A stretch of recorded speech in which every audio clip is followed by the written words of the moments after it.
and welcome to part 66 in my build log series of the Trumpeter 1 to 200 scale model of the Titanic. Today I am working primarily on A deck, but also going to do a bit on B deck as well. Going to do the railings on the aft sides of those decks. That's going to be quite fun, probably quite fiddly as well. I'm going to hopefully get the cranes onto the aft end of A deck, and I might start to get some people on there as well, but we'll see how we go, see how much time we've got. So without any further ado, let's crack on. So I got a little bit way through painting these cranes when I suddenly realised, Robbie, you've forgotten the jibs. So let's go ahead and stick those jibs down now.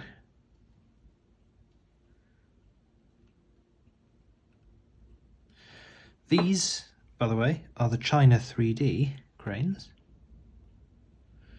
So a bit different to what I've used before. And I will compare and contrast later in this episode.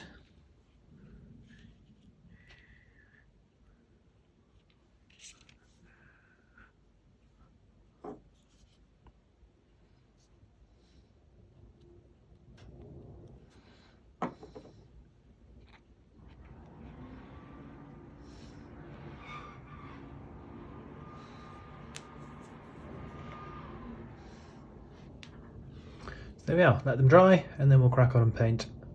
I just thought I'd show you where I'm up to because I'm halfway through painting these cranes and their bases. And you'll notice that it's a sort of grey colour at the minute. And that's because I started out by painting them black. And now I'm going over in white. And the reason for that is because the actual resin is a very sort of bright orange, and if you just painted straight over with white, intense light is able to shine through the paint, shine through the resin and come out the other side, and it gives your parts a slightly sort of orangey kind of glow, which is not what we're after. So by painting them black to begin with, you provide an extra sort of layer of protection to stop that light shining through your part. The other unintentional but rather happy addition that this does is it gives you that impression of a little bit of grime and dirt build-up, particularly in the nooks and crannies. You can see there, you know, that you can see even when I've gone over and done another layer of white, there'll still be little sort of darker patches which give the impression of shadow and dust and fluff building up in that area, which is what we're after. These are working components, you know, there's going to be grease and oil located near them, dust adheres to that sort of stuff, so it makes perfect sense that these would be a little bit grimy. So I'm just putting these cables on these cranes, and as always, this is damn fiddly work. Here's one that I've already done. I've only done one side, I've got the other side still to do. But as always, help yourself out. So what I've done is I've got the cable in the right place, I've blue tacked it at one end to hold it in place, and then I can just add a bit of glue on the end without having to hold lots of things at once. So, you know, instead of having to hold the wire in the right place and then glue it, and you end up spinning a lot of plates at once if you do it that way. This way, it is quite a lot more simple. You just dob a bit of glue on, forget about it for 20 minutes, come back to it once the glue's dry, take the blue tack off and then glue the other end, and Bob's your uncle. Well, I don't know if Bob is your uncle, but he's not in my case. Move that to one side.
So here's the KA crane by comparison, and I'll put it this way, if you've got the KA set, I wouldn't bother getting the China 3D cranes because they are better, but only marginally, you know. Stuff like the detail, as always, you might expect, is a wee bit crisper. There's things like the actual operating levers present. You know, stuff like that. But KA cranes are really, really very nice as they are. So what I'll do now is I'll just put a few photos up so you can compare and contrast at your own leisure.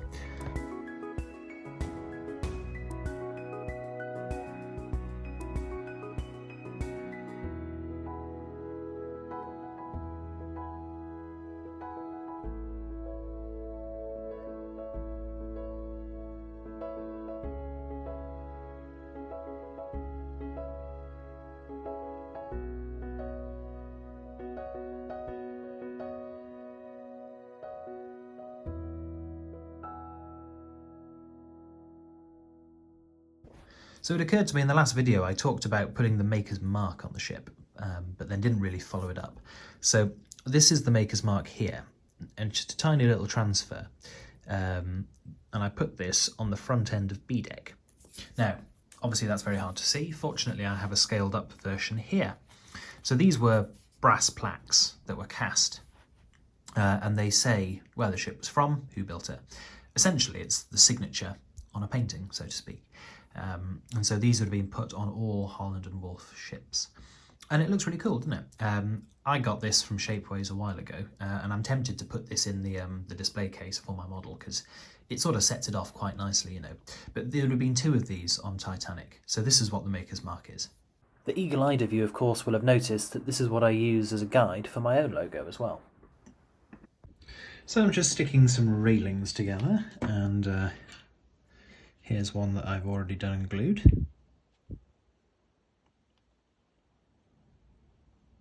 And they look very nice, don't they?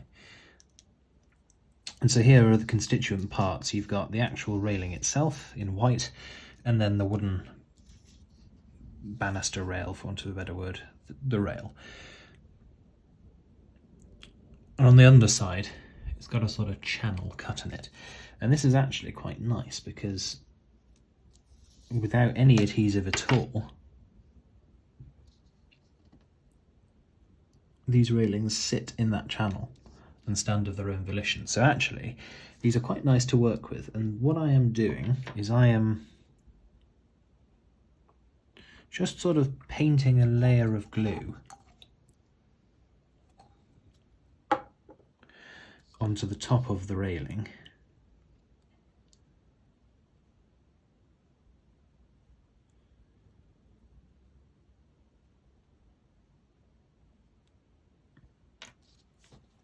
And apologies if you can't see this.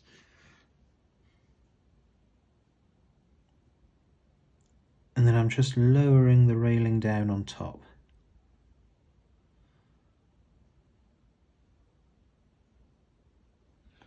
Like that. And I'll pop that over to one side to dry. Now then, just doing a few of these railings. And as you can see, I've already done one.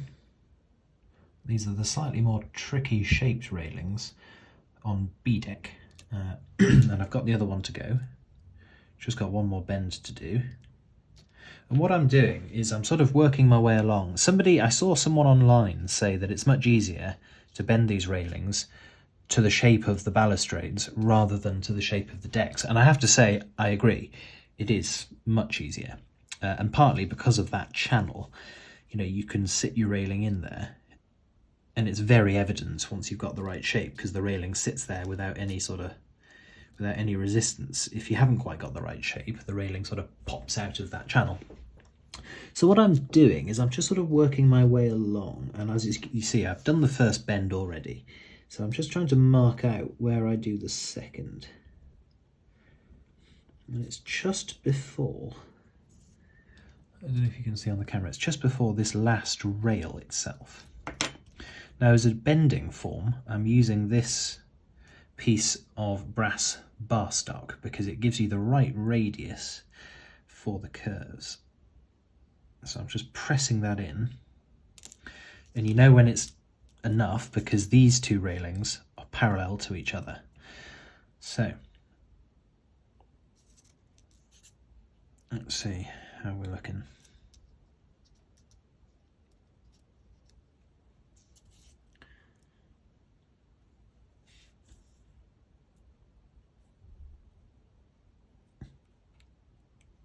Yeah, pretty good actually.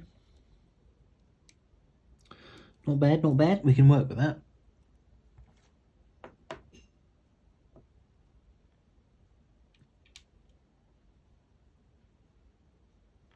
So as with the other railings, I've just sort of put a film of glue on the top surface.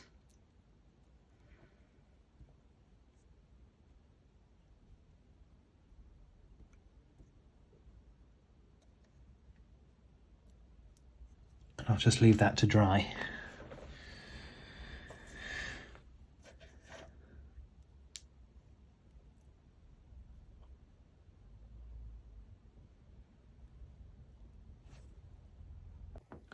So as you can see, B-deck railings now in place. I wasn't able to film it, I'm very sorry, but I wasn't able to. Couldn't get the right angle. I needed to get very up close with it. So I'll try to film A-deck when I get onto that. But all looking pretty good. For my first attempt at this, I'm pretty happy with it really. It's not perfect, but I'm pretty happy with it. Of course, using the original, the classic method of holding bits down while they dry. Bits of blue tack, just sort of tacking it in place, and then I've put glue in the middle. So on this particular one, there is glue in the middle drying at the minute, and then I'll take those two sides off and glue the extremities of it as well. This side's done, and it looks really nice.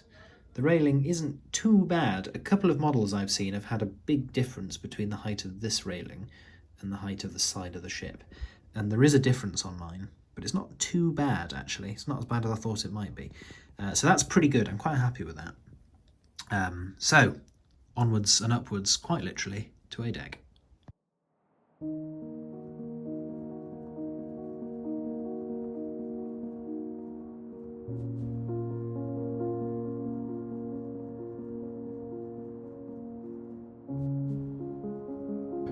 Right, what needs to happen here is I need to bend this fairly lengthy section of a railing into this shape, which is of course the shape of the end of A-deck. Now, fortunately we're helped out in that we're given the centre point by these two notches. They sort of refer to here and here. So that's a helping hand to start with, but even with that, this is going to be a bit trickier than the first few that I've done.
Well, that was fiddly, and I certainly don't want to do that again. But anyway, I have. So I've just been doing a bit of work getting ready to put my railings onto the aft end of A deck, as you can see. And I discovered something a bit curious about the Trumpeter kit, and that is that this area here, the very aft section of A deck, was a tiny bit too wide. I did some... Well, I first found out about it because I sort of test fitted my railings, and everything fitted very nicely except this back section, which was too thin, and the deck sort of stuck out underneath the railing. And I thought, that's a bit odd. So I looked at Titanic's blueprints, and then I worked out at 1:200 scale how wide this should be. And the Trumpeter model was about 2mm too wide. So I've shaved 1mm off either side, and that now allows this deck piece, this railing piece, to fit nice and accurately. So I'll do that in the next clip. Right now, I had to take off this deck strip in order to shave the air sections off here. So I've redone that, and that's now just gluing, hence the blue tag holding the last piece in place. Once that's all dried, I will stick down the railings. So here are the railings now sitting on top of the deck, and look at the height difference between the railing and the side of the ship. That is about 2mm, which doesn't sound like a lot, but remember this is 1:200, so 2mm times 200. On the actual ship, that would equate to 400mm difference between the railing and the side of the ship. Almost half a metre difference. And to me, that is just unacceptable. It looks wrong. And it's one of the first things that would catch my eye if I looked at my model. That railing's so much taller than the side of the ship. And I just don't particularly like it. So, my solution, I say lots of people have done this as well, but one way you can make that height difference slightly less marked is putting the railing on the back of the deck instead of on top of it. And you can see there we've changed that from about a 2mm height difference to about 0.5mm difference, which is still a big difference. It's still notable, but it's far better than it was before. You can see these are the railings on B deck that I've already glued in place, and you can see the height difference there is pretty good. It's acceptable. So that's the rationale here. So there we go. Cranes and railings in place at the back. In other news, I've added the signage on the C deck well deck, just going into the second class promenade underneath, and also on B deck as well. These are signs warning passengers of various class where they're allowed to be on the ship. So they're on both sides, and there's a few more to come. So we'll be adding those as and when we get to those parts of the ship. But this seems like an appropriate place to stop. In the next episode, we'll of course be focusing on completing A deck, getting all of the people, some more deck chairs, and hopefully possibly the band as well, playing at the back, some benches, etc, etc. But that's in the next episode, so that will be coming next week. But for now, thanks very much for watching. If you've got any questions or comments, pop them down below, and I'll do my best to get back to you. If you've enjoyed this, do please like and subscribe. It does help the channel quite a lot. and I'll see you in the next one. I'm just going to leave you now with some shots of the model. Bye for now.